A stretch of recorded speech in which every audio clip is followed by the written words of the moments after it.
Assalamu alaikum wa rahmatullah. Continuamos hoy con la cuarta parte del tafsir de Surat Al-Hadid, inshallah.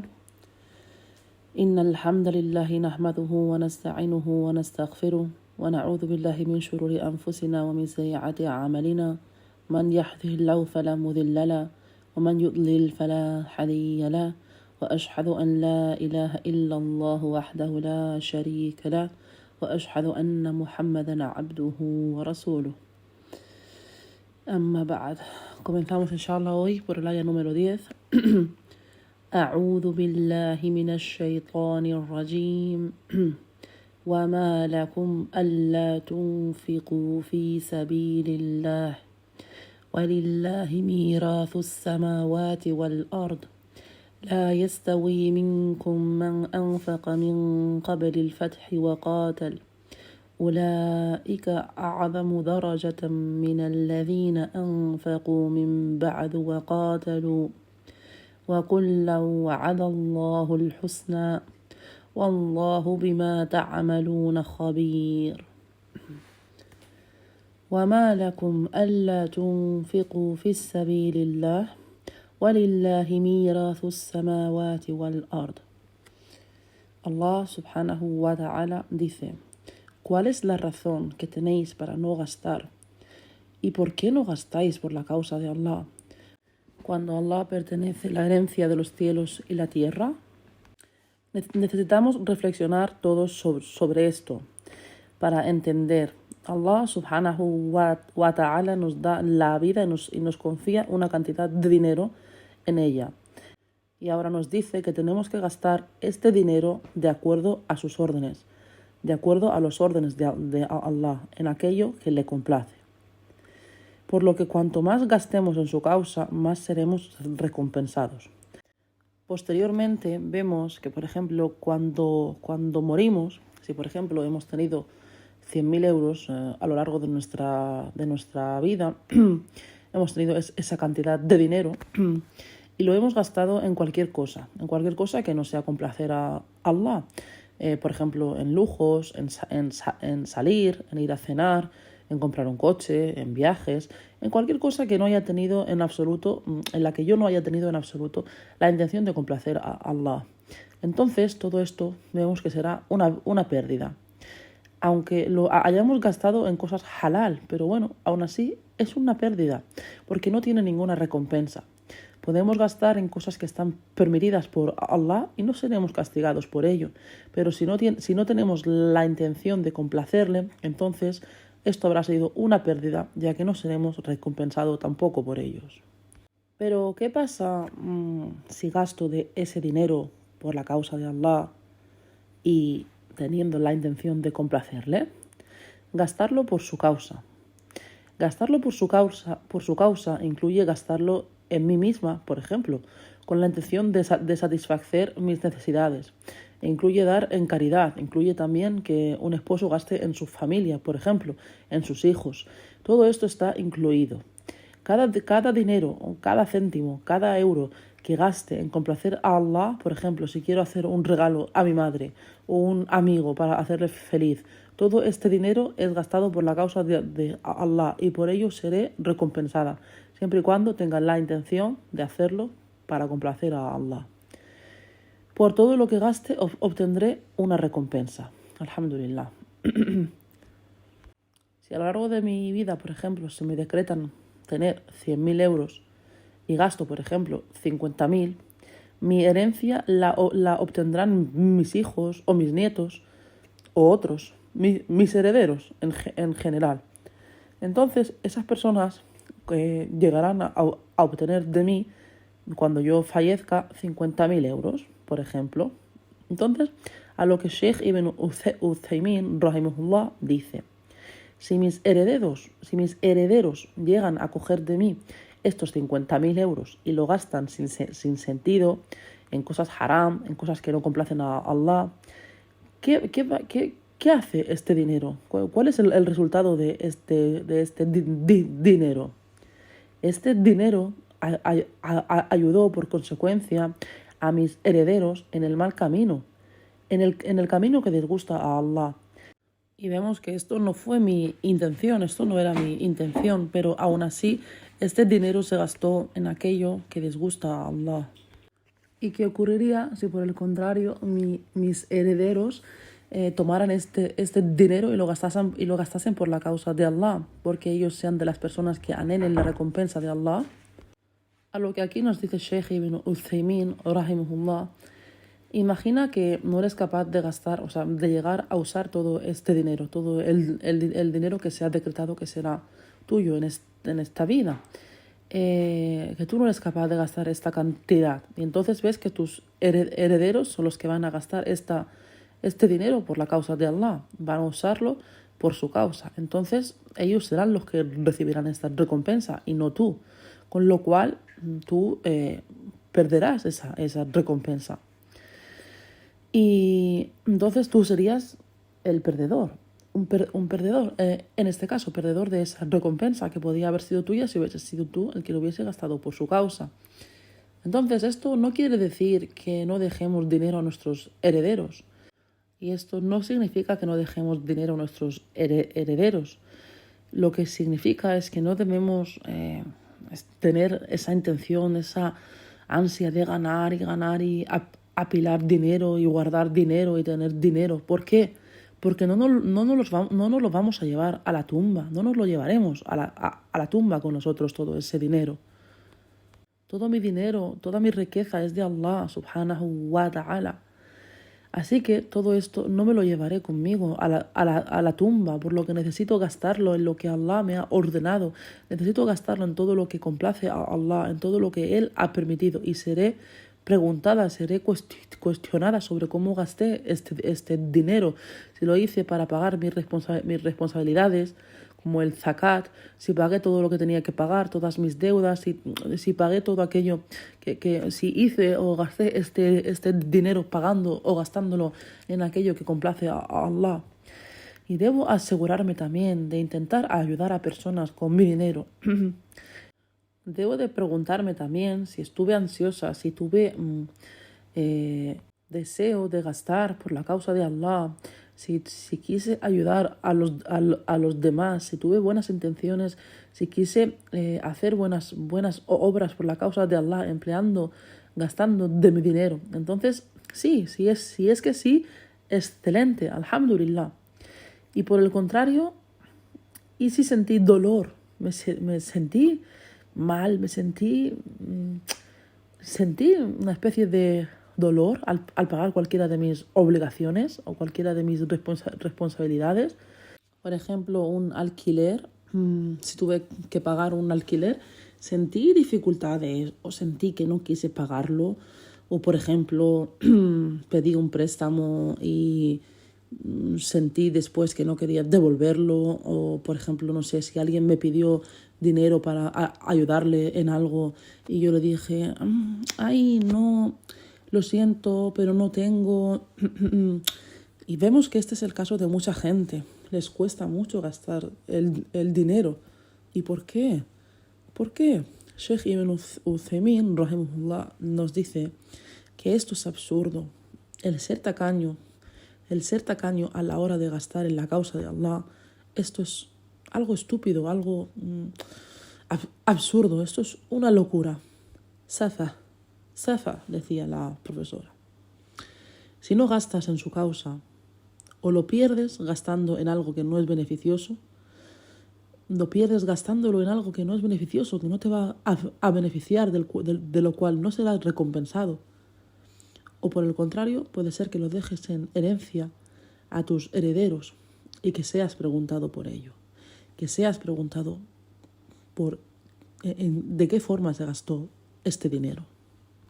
Y Ibn al-Qayyim, rahimahullah, nos dijo algo al respecto. Él dijo, vamos a actuar, vamos a obrar como si fuéramos responsables de un tesoro.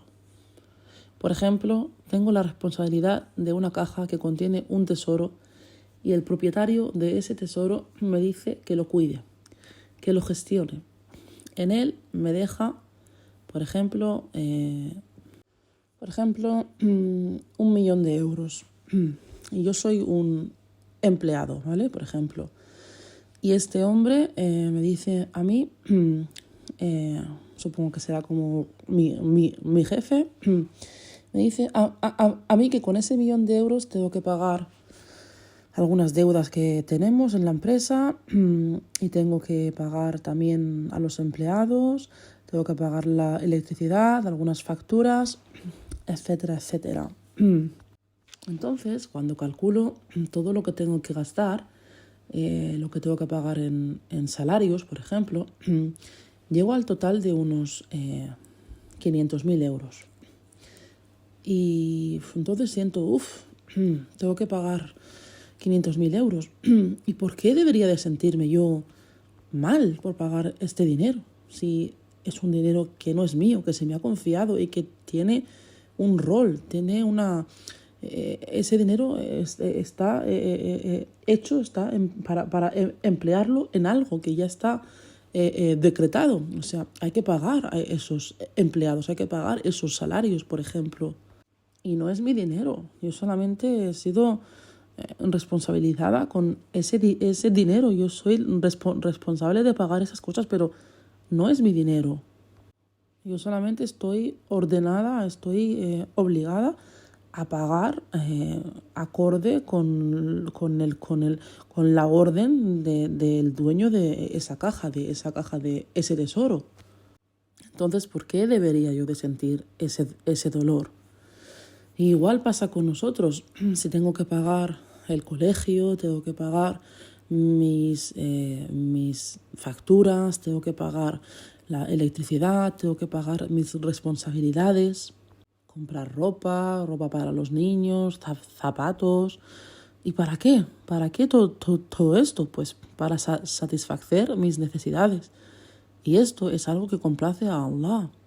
Es algo que complace a Allah porque no estoy pidiendo nada a nadie. Me estoy autoabasteciendo con aquello que Allah me ha dado, con aquello que Allah ha decretado para mí.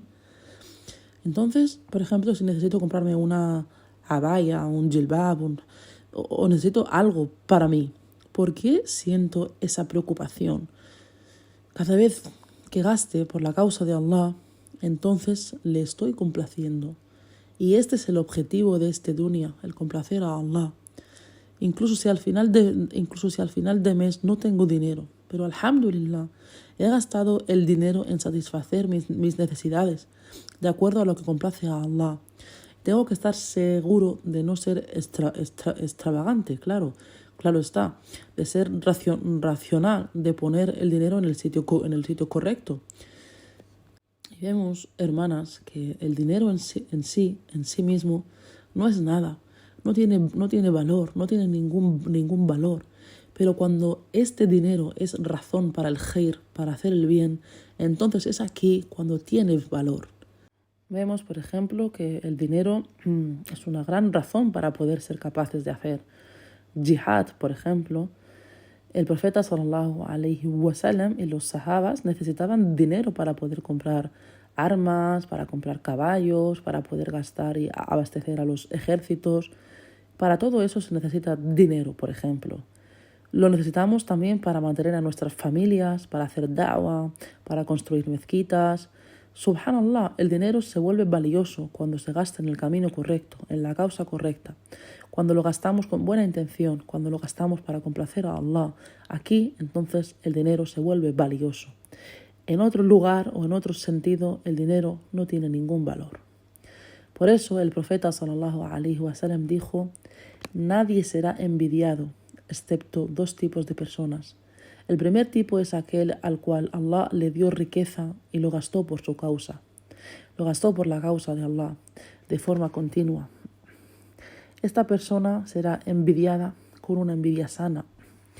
La otra persona será a la que Allah le dio conocimiento y sabiduría y lo enseñó y lo hizo llegar a otros. Estas personas son las dos únicas personas, los dos únicos tipos de personas que merecen ser envidiadas con una envidia sana. Personas de las que nos gustaría ser como ellos.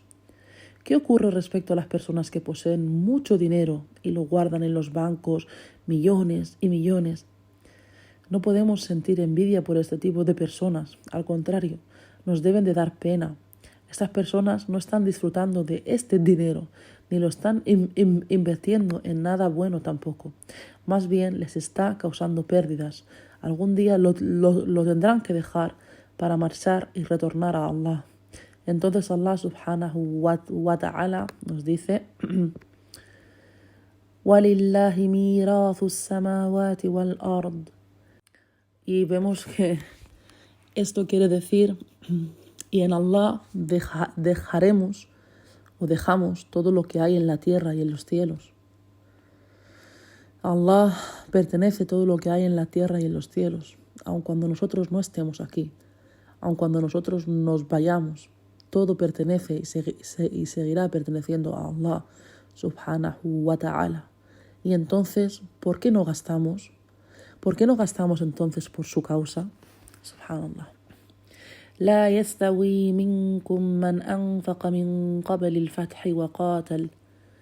Aquí Allah subhanahu wa ta'ala dice, no son igual aquellos que gastaron antes de la victoria y aquellos que gastan después o que gastaron después de la victoria. ¿Qué victoria? ¿Qué victoria? ¿A qué victoria se refiere aquí?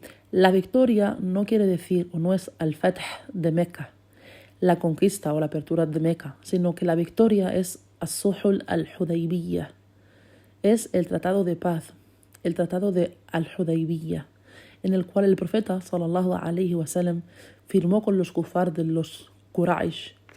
Y en Surah al-Fath se habla de Suhul al-Hudaybiyah. En esa sura se habla sobre este tratado. Es una fath, una victoria. ¿Por qué? Porque antes de ese tratado era muy difícil hacer da'wah. Los musulmanes se encontraban en un estado continuo de guerra, en un estado de constante ataque. Nadie era capaz de hacer da'wah. Quien fuese capaz de intentarlo podía ser asesinado o dañado gravemente. Estaban muy ocupados con la guerra, en lugar de estarlo haciendo da'wah, por ejemplo. También todos temían hacer da'wah, temían demostrar y enseñar el Islam. Temían demostrar que eran musulmanes, tenían miedo de reivindicar el Islam.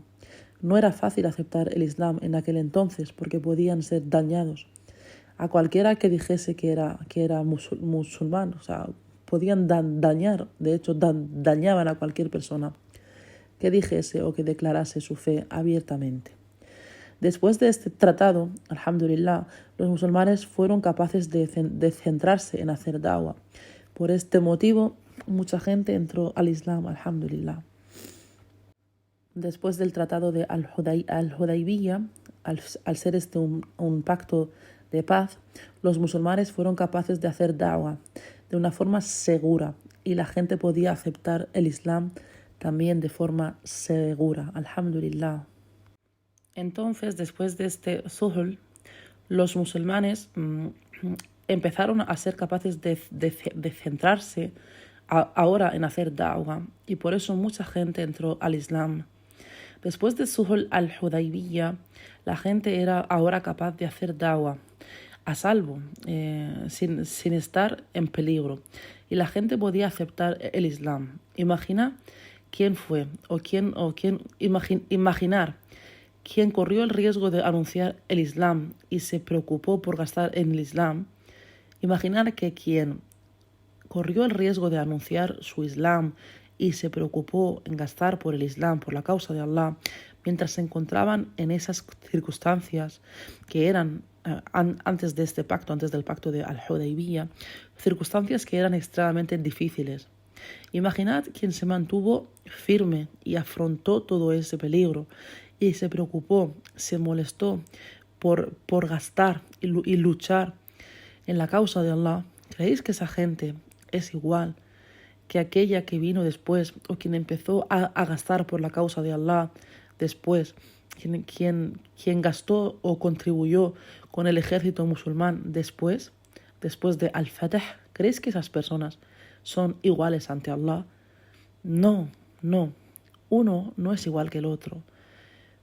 Al-Muhajirun, esos que dejaron sus hogares, y fueron al Medina y pasaron por todo esto. Esas personas que acompañaron al profeta desde antes, alayhi salatu salam, incluso antes del pacto, que, como hemos visto antes del pacto de Al-Hudaybiyah, esas personas no son iguales que aquellos quienes aceptaron el Islam después de Al-Fath de Meca, después de Suhul Al-Hudaybiyah y después de Fath Meca. Entonces, como dice Allah en el Corán, la yastawi, no son iguales. Sheikh Ibn Uthaymin, rahimahullah, dice que la religión del Islam es una religión de justicia. Justicia, y no como algunas personas dicen que es una religión de igualdad. No. Hay personas que dicen que todos somos iguales, que todos somos lo mismo, iguales. No. Justicia. No compares a aquellos que han aceptado el Islam en estas circunstancias extremadamente de riesgo, difíciles, con aquellos que aceptaron el Islam cuando no solamente estaban a salvo, sino que era un privilegio. Se puede decir que era un privilegio el ser musulmán en aquel momento, en el que estaban bajo la religión, bajo el Estado o bajo la bandera de la religión más poderosa que había en ese momento. Entonces vemos que esto no es lo mismo. Una cosa no es igual que la otra. Y Allah es el más justo. Allah aprecia y agradece a aquellos que pasaron por todas esas dificultades. Y por ejemplo, es lo mismo que, por ejemplo, alguien que es bueno con su madre o con sus padres, con su marido. ¿Es esta persona igual que alguien que no es buena con su madre, por ejemplo? No. Entonces Allah subhanahu wa ta'ala, al-Hasib, al-Hafid, Allah no recompensará únicamente por la acción. Allah recompensa por cuáles fueron las circunstancias mientras llevaste a cabo esa acción, mientras llevaste a cabo ese acto. Ser buena con una madre buena y agradable, ser una buena hija con una buena madre, hacia una madre que es agradecida, por ejemplo. Una madre que es agradecida, por ejemplo, y que aprecia tus buenas acciones. Entonces, esto es fácil. Pero ser buena con una madre hostil, quien es extremadamente desagradecida, esto es difícil. ¿Puede la recompensa ser igual una a la otra? No. Entonces, de la justicia de Allah, las dos serán recompensadas definitivamente, inshallah. Pero la recompensa de una hija que sirve y es buena con su madre hostil y desagradecida, y que quizás incluso sea mala madre, es mucho más alta, mucho más grande que la recompensa por ser una buena hija de una madre buena y tranquila o de trato amable. Por eso veo que muchas de vosotras, y pido a Allah subhanahu wa ta'ala que os facilite todos vuestros asuntos, veo que muchas de vosotras habéis pasado o estáis pasando por situaciones muy difíciles, situaciones dificilísimas. Y entonces digo yo, ¿es tu recompensa la misma o igual que la de un musulmán viviendo feliz en un país musulmán, por ejemplo, con una familia musulmana y donde todo le es facilitado? No. La recompensa es, con el permiso de Allah, mucho más grande, mucho mayor. Y Allah conoce todo esto. Allah sabe tu situación. Tu recompensa, inshallah, será mucho mayor, ya que Allah aprecia y es agradecido. Entonces, la recompensa vemos que varía. Ahora Allah dice, Ulaika a'adhamu darajatan, dirigiéndose a esos que gastaron por la causa de Allah y que lucharon por Allah antes de Al-Fath. Su recompensa, su grado ante Allah es más alto. Su rango es más alto que el de aquellos que gastaron y lucharon después de Al-Fath. Pero aún así, Sheikh As-Sa'adi, rahimahullah, dice, esto puede dar la impresión de ser criticismo, de ser una crítica o subestimar la recompensa de aquellos que se nombran como el que tendrá una recompensa menor o un rango menor o menos virtud. Por esto puede dar la impresión de que esas personas que aceptaron el Islam y empezaron a gastar y luchar por la causa de Allah después del Fatih son menos virtuosas, o que no tengan ninguna virtud, incluso, o que sean menos virtuosos. Entonces, para evitar esta misconcepción o este misconcepto, Allah subhanahu wa ta'ala dice: وَكُلًّا وَعَدَ اللَّهُ الْحُسْنَى. Allah subhanahu wa ta'ala promete al-husna. Allah promete su complacencia y el Jannah a estas dos partes. Para todos los sahaba, aquellos que gastaron antes del Fatih y los que gastaron y lucharon después de al-Fatih. Entonces vemos que a todos ellos se les ha prometido el Jannah.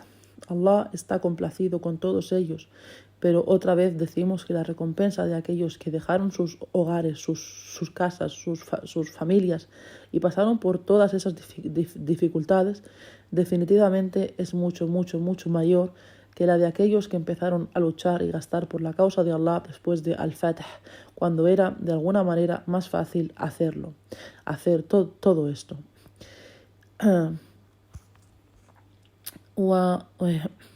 وَاللَّهُ بِمَا تَعْمَلُونَ خَبِيرٌ. Allah subhanahu wa ta'ala sabe muy bien, está muy bien informado, es el todo informado de todo cuanto hacéis. Y Allah los insta a gastar por su causa, diciendo: مَنْ ذَا الَّذِي يُقْرِضُ اللَّهَ قَرْضًا حَسَنًا فَيُضَاعِفَهُ لَهُ وَلَهُ أَجْرٌ كَرِيمٌ. Allah nos dice de una forma muy generosa, de una forma muy bonita, como resultado de su generosidad. ¿Quién le dará a Allah un préstamo generoso? ¿Quién le hará a Allah un préstamo generoso, un préstamo bueno? Y Allah le multiplicará la recompensa y Allah le devolverá este préstamo, le pagará, se lo devolverá multiplicado. طيب. El dinero es dinero de Allah y nosotros somos siervos de Allah. Y aún así, Allah nos insta a gastar por su causa, dando en caridad, como si fuese un préstamo. Esto es generosidad. Una generosidad de Allah, diciéndonos que el pago, que la devolución está garantizada. Un préstamo da la impresión de que la vuelta, de que sabes que cuando pides un préstamo, o que si es un préstamo, esperas que te lo van a devolver. Sabes que la vuelta debe de estar, es que la devolución se supone que debe de estar garantizada. Entonces, aquí esto es una generosidad de Allah, porque ¿quién nos ha garantizado la devolución de este préstamo? Allah subhanahu wa ta'ala. Y por eso el profeta sallallahu alaihi wasallam dijo que cualquier caridad no disminuye tus bienes, tu dinero o tu fortuna. Si tengo, por ejemplo, 100 euros y pago 10 euros o doy en caridad 10 euros, ahora tengo 90. Pero no, en realidad tengo 100 y más de 100. ¿Cómo? Sí, Allah subhanahu wa ta'ala me paga, me lo devuelve, soy recompensado por Allah con muchas hasanats. Y también, aparte de estas hasanats, Allah abrirá una puerta de provisión para mí. O Allah cerrará la puerta de algo por lo cual iba a tener que gastar mucho más dinero que esto. Como por ejemplo, quizás iba a tener un accidente de coche y quizás podría haber tenido que gastar 1.000 euros en arreglar este coche o en pagar el hospital. Entonces, cuando doy en caridad 100 euros, Allah subhanahu wa ta'ala cierra o aparta estos gastos de mí. Entonces mi dinero se ve aumentado o no disminuye. Entonces, con lo cual quiere decir que es como si aumentase, porque no tengo que gastar en algo que no tenía previsto.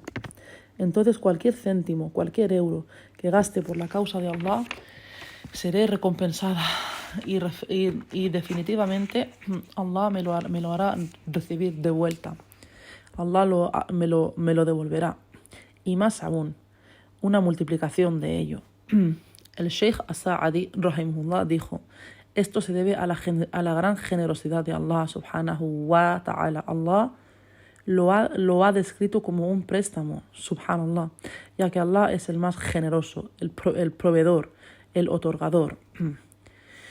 Y esta multiplicación de la recompensa o esta recompensa, hemos dicho que definitivamente seremos recompensados en esta dunya, y la recompensa está guardada, asegurada también para nosotros en el día de la resurrección.